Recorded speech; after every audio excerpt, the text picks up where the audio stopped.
Hi, I'm going to do a little video on thoughts regarding just good old flat washes.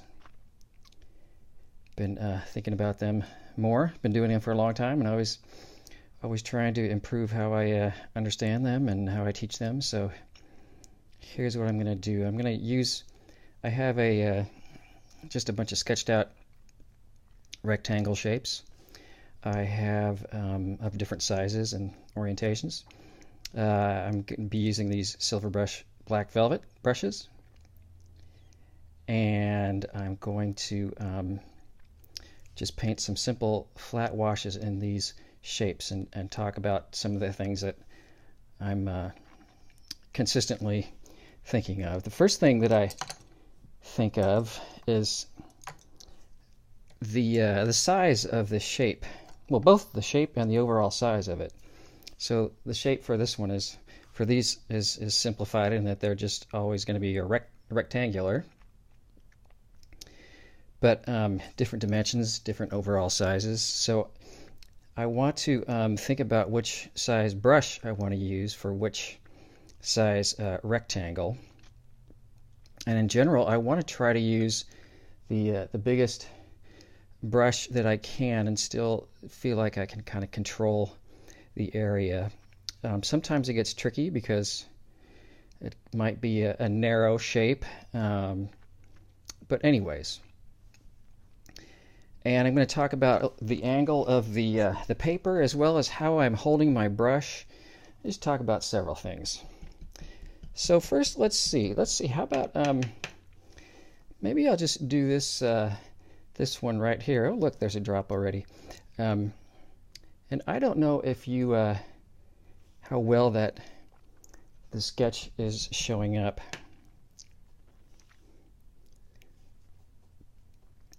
But what I'm going to do is mix up more watery color than I think I'm going to need.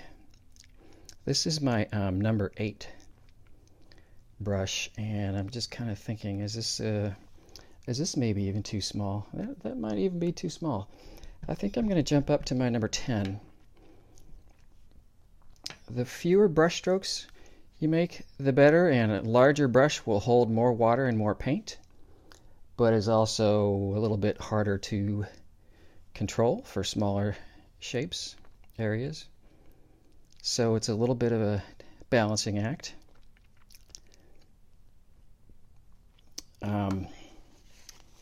Oh, I'm just going to pretend that was really never there, even though it's probably going to show up somehow.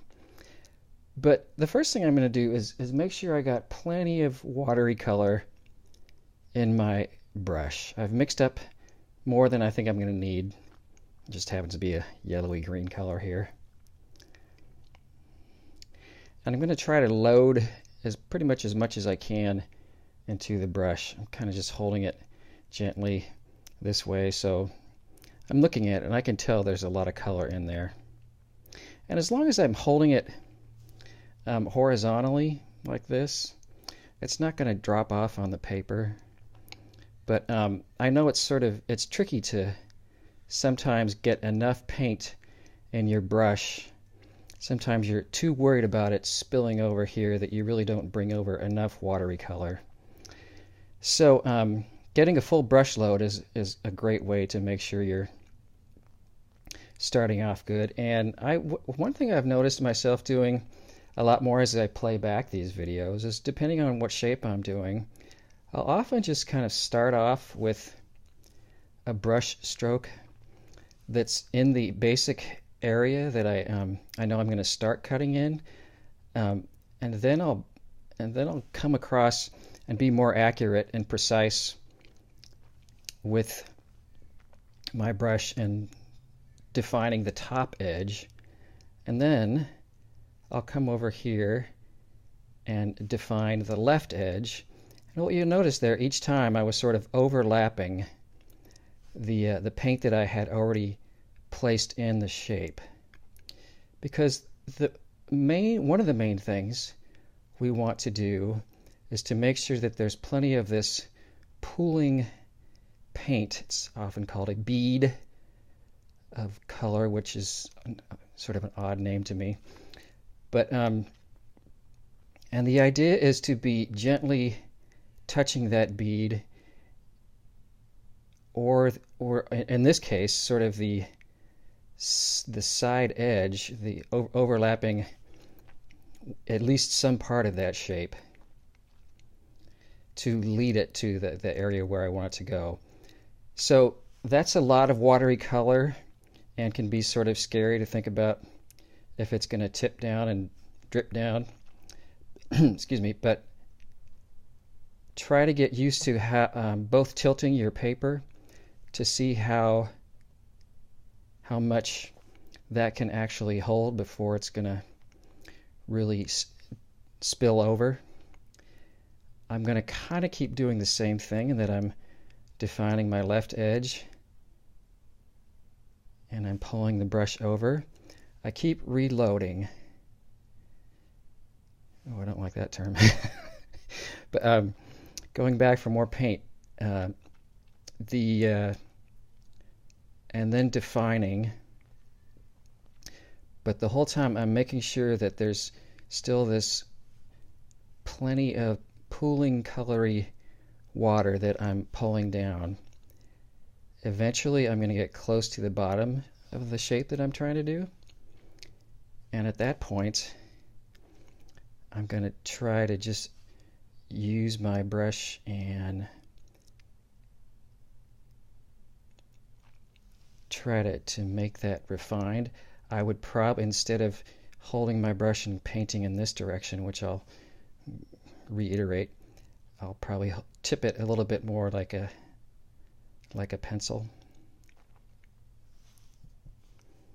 Right now I'm sort of both making a thirsty brush and soaking up some of that extra watery color so it doesn't dry back and create a bloom.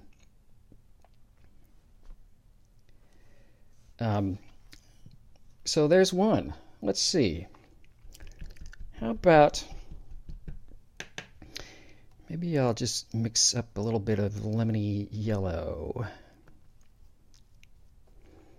and do a shape that's close. I've switched to my number 8 round. So same kind of thing. I'm going to just try to bring in some color. I'm trying to bring in the supplies, and then I'm going to do more of a refined stroke that's overlapped that amount that I brought in, and then another overlap on the left edge. It doesn't really matter if you start top or left, but the point is that I'm overlapping and I'm trying to create this overall line of pooling, excuse me again, of pooling paint, pooling color.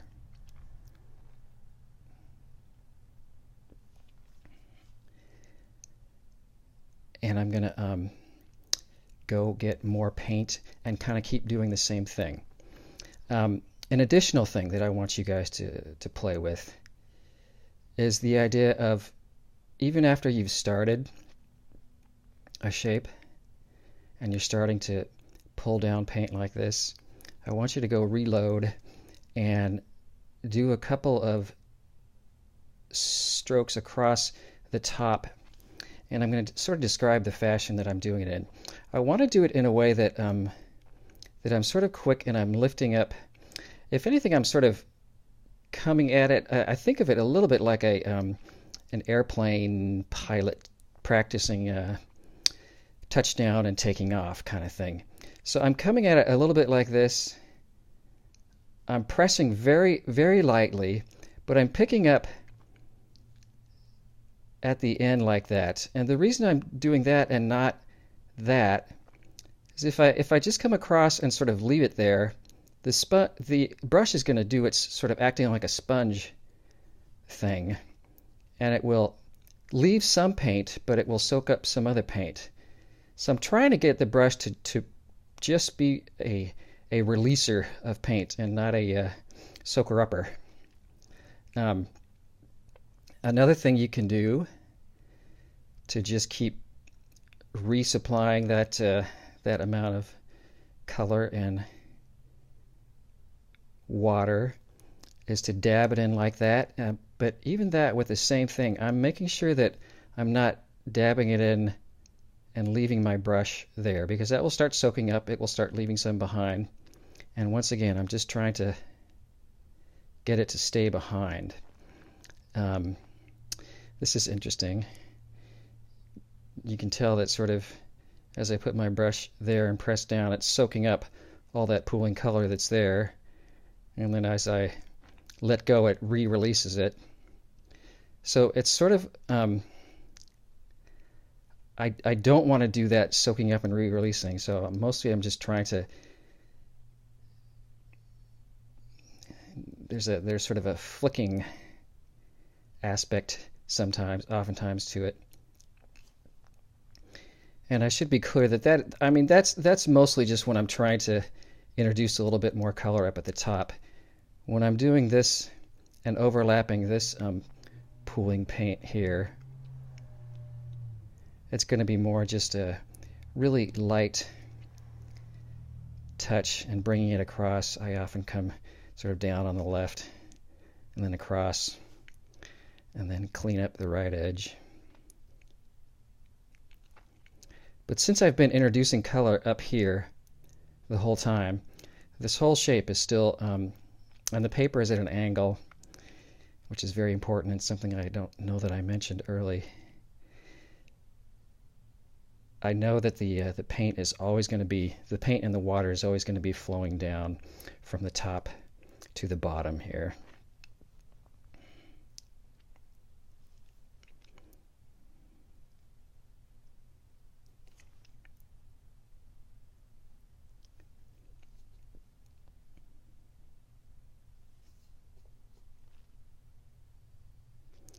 If you start doing this and you're noticing that indeed no paint is coming off, and in fact you're actually, seems like paint is disappearing, that's because the amount of water that's on the paper is greater than the amount that's in your brush, so it's going to want to move from the paper to the brush. Just the whole sponge idea. So in order to make sure that doesn't happen, you need to make sure you have enough water and paint in your brush.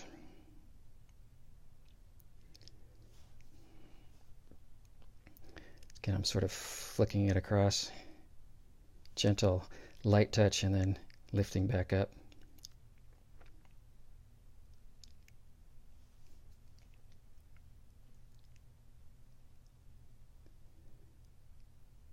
You can tell where it stops flowing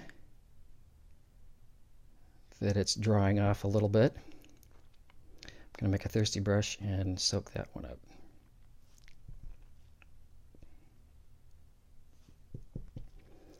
See, maybe a bigger shape. Maybe this this one right here.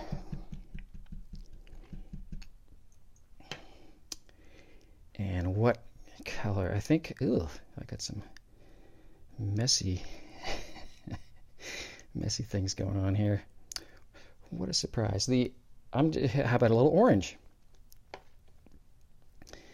with a little bit of yellowy green? That will make it slightly desaturated, slightly not a pure orange. That the green has blue in it, and blue is the complement of orange, so they're going to neutralize each other, gray each other out some. And so much so that that's not grabbing me. I'm gonna do a little do-over on that. Get some clean orange here, cleaner. Still have some dirty color in that well. I'll deal with you later. But I'll do this big shape here. At least I'll try, and hopefully it'll show up okay on camera. This over here, before I start that shape, if I don't soak this up, I will that will create a bloom. So you do need to sort of keep an eye on where, if and where the paint is still pooling, even though you sort of feel like you're kind of finished. The paint is not necessarily finished moving. In fact, it's probably not finished moving and will keep moving for a little while. So once again, I got my paper tilted. I have a bigger brush that I think it's better for this size of shape. I have my shape defined. I know what I'm painting, what area I'm painting. Got plenty of color mixed up and a bunch in my brush, natural hair brush. I'm going to bring in some just like that and then come back in, overlap that, bring in some more, go reload, bring in some more on that edge, go get some more. I'm going to go even across the top like that.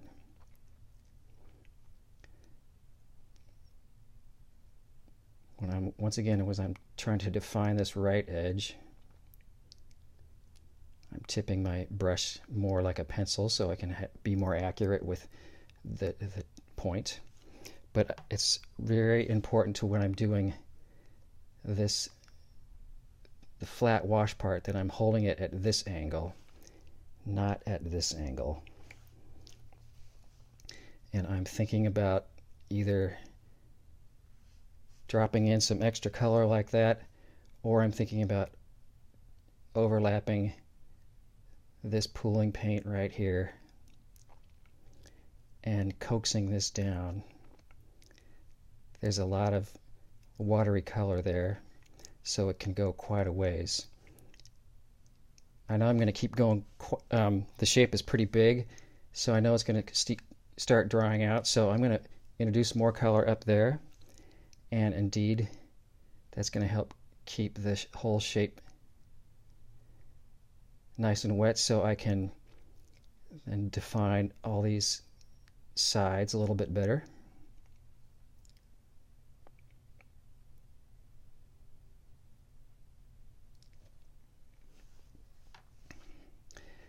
I do like to be able to tip my paper to more or less depending on how much pooling watery color there is. If it gets to be too much, I can flatten it out so I'm not too worried about it spilling over. But it is important to make sure that it's at a steep enough angle for it to keep cascading down like this.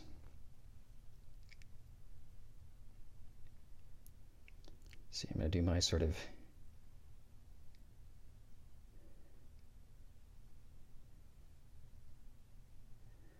left and then over, sort of a capital L.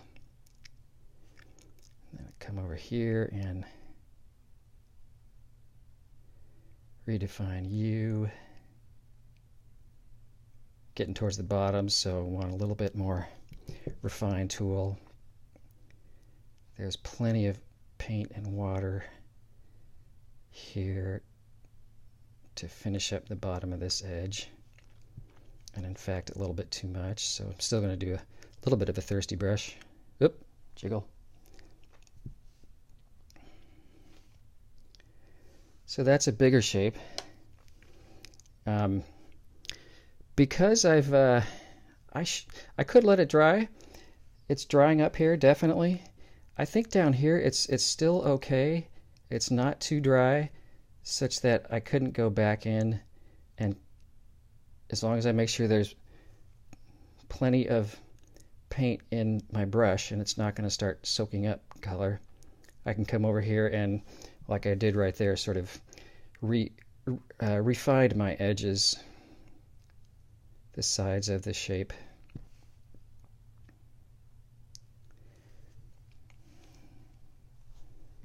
So let me see, there's that one. How about a smaller one? How about this one right here? How about a little bit of oh, this is a magenta. And this brush might be too small for that shape. In fact, I think it kind of is. So I'm going to just do this smaller square here. But the same idea, mix up plenty of paint.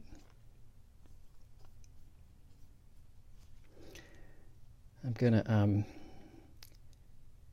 bring in some to the area where I know I'm going to start working, and then create a more refined edge. That one's across the left, and that one across the top. And now I have all this wonderful pooling color here that I'm going to coax down in a gentle way where I'm barely applying any pressure.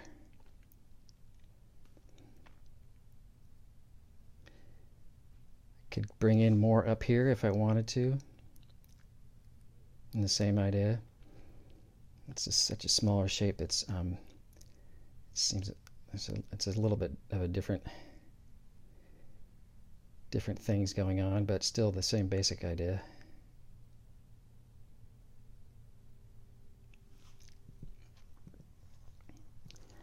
Let's see. How about for this one, I think I'll use this size brush. What if I did a little bit of yellow with that magenta? See what kind of orange that makes.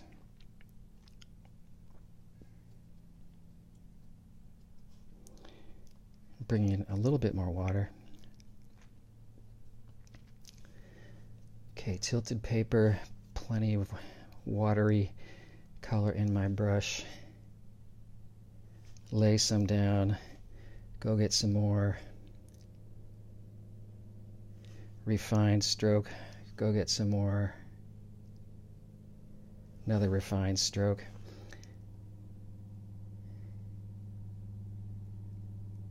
And then kind of keep going with that. I'm going down the left side. I'll add in some more up here. You need to be able to see it flowing down like that. If it's not doing that, there's not enough water. And I'm doing that to make sure that my shape stays nice and wet throughout the whole thing. The whole shape for the whole time that I'm painting.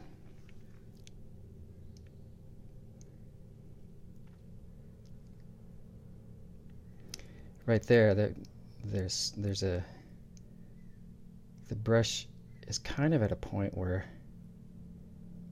there's not a lot of extra paint to come out, so it's kind of doing that back and forth, kind of picking it up and leaving it behind, depending on where I'm pressing or where I'm placing it in relation to how much watery paint there is.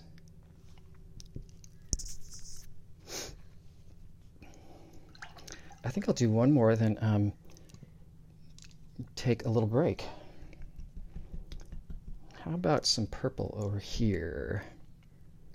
This is my dioxazine. Let me see. No, that wasn't. That was my ultramarine blue.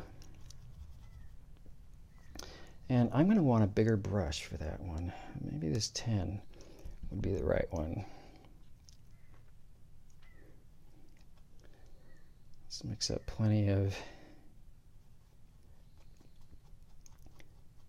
paint.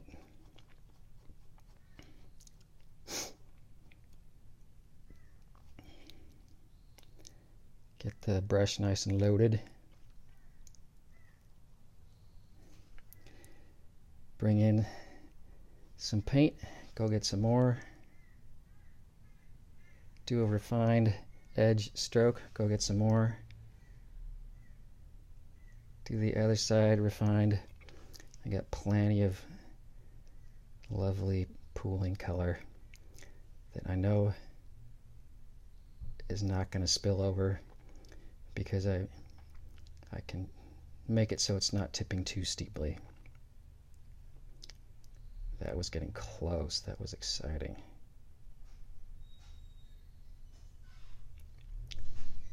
But keep the touch nice and light. I know I say that a lot, but it's important throughout the whole thing. And I'm going to keep refining my right side edges here.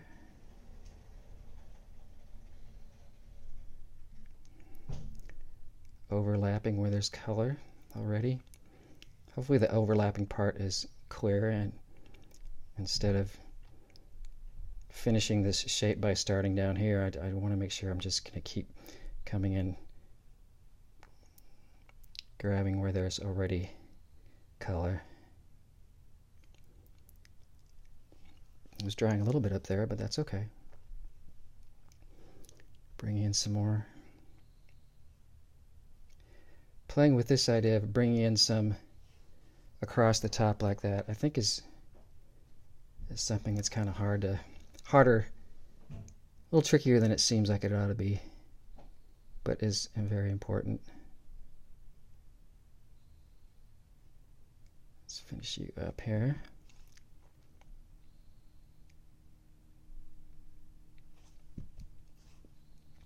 Thirsty brush.